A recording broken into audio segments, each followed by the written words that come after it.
Welcome to Study of War. Today, we will dive into some of the most intriguing and lesser-known facts about Adolf Hitler and the Nazi era. Get ready, as you will be surprised by the end of the video. The story behind Hitler's missing testicle. Let's start by debunking one of the most bizarre facts. No, Hitler did not have only one testicle.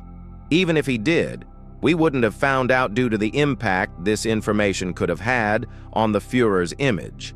The myth originates from a British schoolyard song specifically created to mock the Reich's leader. But don't jump to conclusions. A German historian claimed he obtained the Nazi leader's long-lost medical records, which seemed to support the theory that started as a myth. The records, taken during a medical exam following Hitler's arrest over the failed beer hall putsch in 1923, show he suffered from right-side cryptorchidism, or an undescended right testicle. The long-lost medical files are rumored to have surfaced at an auction in 2010 in Bavaria before being rapidly confiscated by the authorities. So, what do you think? Tell us in the comments. The time when a fan kissed Hitler. During the 1936 Olympics, an American tourist went to see the games. This wasn't any ordinary Olympiad because the 1936 Games were held in Berlin, the capital of Nazi Germany. The swastika flew above Olympic Stadium, and looming over it all was the official host, Adolf Hitler. George and Carla de Vries were typical American tourists vacationing in Europe that year. The men's 1,500-meter freestyle event had just ended. Carla asked guards if Der Fuhrer would autograph her Olympic ticket. During a break in the action, she was escorted to his seat. Hitler seemed to be having one of his rare, pleasant days. Carla handed him the ticket, which he obligingly signed and returned. Then an idea popped into her head, and she pounced. The 40-year-old lunged over the railing and tried to kiss the dictator. Hitler pulled back, grinning from ear to ear like an awkward schoolboy. Security guards grabbed Carla. As they led her off, thousands of people who witnessed the scene cheered wildly. Back at Hitler's palatial office inside the Reich Chancellery later, Hitler was furious. How could his SS bodyguards have failed so terribly? What if the woman was an assassin?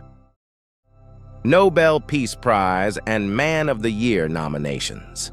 Speaking of Hitler, did you know he was recommended for the Nobel Peace Prize? You heard that right. This was a joke made by one of the Swedish parliament members, Erik Gottfried Christian Brandt, in 1939. In that year, nobody won the prize for peace, which makes sense. In the letter sent by Brandt to the Nobel Institute, he ironically said, by his glowing love for peace, earlier documented in his famous book, Mein Kampf, next to the Bible, perhaps the best and most popular piece of literature in the world. This nomination created a huge wave of protests from the Swedish communists, social democrats, and liberal anti-fascists. Brandt was surprised by the violent reactions. Moving to the Man of the Year award, Time magazine chose him for this title. This is actually true, but it said he wasn't made Man of the Year because he was a good person, even though he had support in the US. Hitler was made Man of the Year because he was famous at the time and was talked about a lot. Sometimes it said he was Man of the Year because he was the person most likely to start a war. As you know, he didn't fail to meet expectations.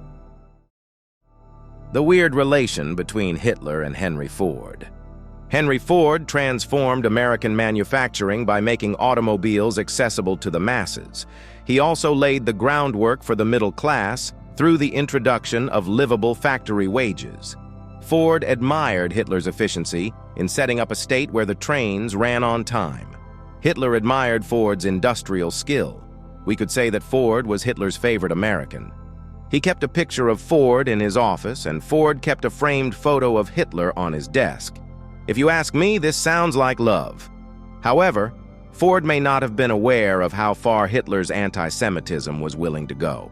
In 1945, Ford was in his private screening room with his secretary, and they were watching newsreel footage of the liberation of the Nazi concentration camps.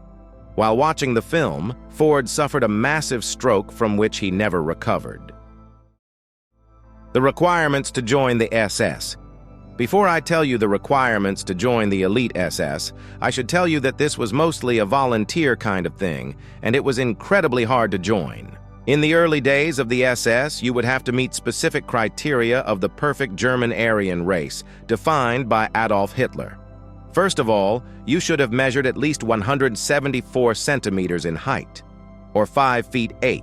You had to be between 25 and 35 years old, so you would be in the prime of your physical capabilities. Blue eyes and blonde hair were mandatory, and so was Nazi Party membership. Remember, to be enlisted in the SS meant to be part of the German elite.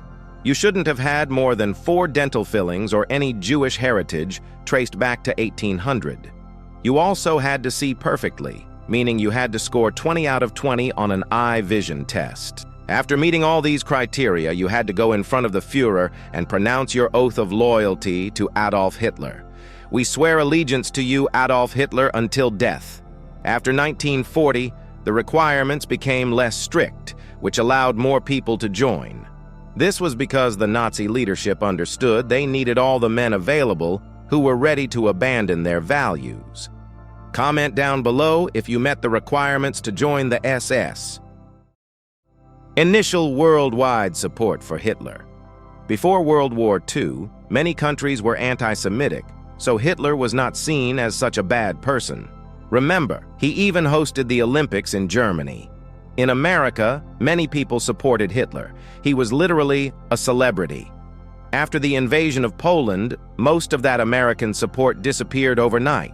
Although he suddenly lost most of his popularity in the world, the German people still supported Hitler. To consolidate support for the invasion, Hitler staged a false flag attack where Polish soldiers attacked a German radio station and shot German soldiers. Britain and France, of course, didn't believe it. The hidden interests of the German car companies during World War II. Most of us have heard about the famous German car brands like Audi, BMW, Porsche, and Mercedes. But these car brands try really hard to hide their activity between 1939 and 1945. So let's see what it's all about. BMW used to build motorcycles, cars, and planes primarily for the Wehrmacht. They used forced labor that the Nazis provided, which made them huge profits. After World War II, BMW was forced to stop building vehicles because of their association with the Nazis. To stay in business, they built pots and pans. In 1948, they were slowly given the right to build vehicles again. Audi had a contract with the SS. They built plane engines and other vehicles for them. Thousands of people died because of that. In 1949, they slowly started to rebuild the business. With the help of Mercedes, Audi grew significantly in business by 1959, just 10 years later. Audi paid millions to the survivors and the family members of those who suffered. Mercedes built a fleet of luxurious Mercedes-Benz cars for Adolf Hitler himself.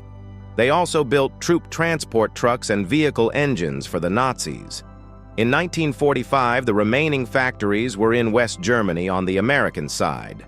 So Benz was given an offer to use his remaining factories to repair American military vehicles. He accepted this offer and slowly started getting back into business. Porsche had a contract to build Tiger tanks for the Nazis. Although their prototypes were not favored by them, they still continued to collaborate with them. Ferdinand Porsche, the founder of Porsche, was good friends with Adolf Hitler. The factories were almost completely destroyed by the American and British forces. However, the Volkswagen Beetle was still a good idea and very profitable. The British realized that people were homeless and starving after the war, so production of the Beetle started, growing Porsche's business and giving people jobs. Porsche's son took over, and the rest is history. So, what are your thoughts? We hope this video has given you a new perspective on these lesser-known aspects. Share your thoughts and reflections in the comments below.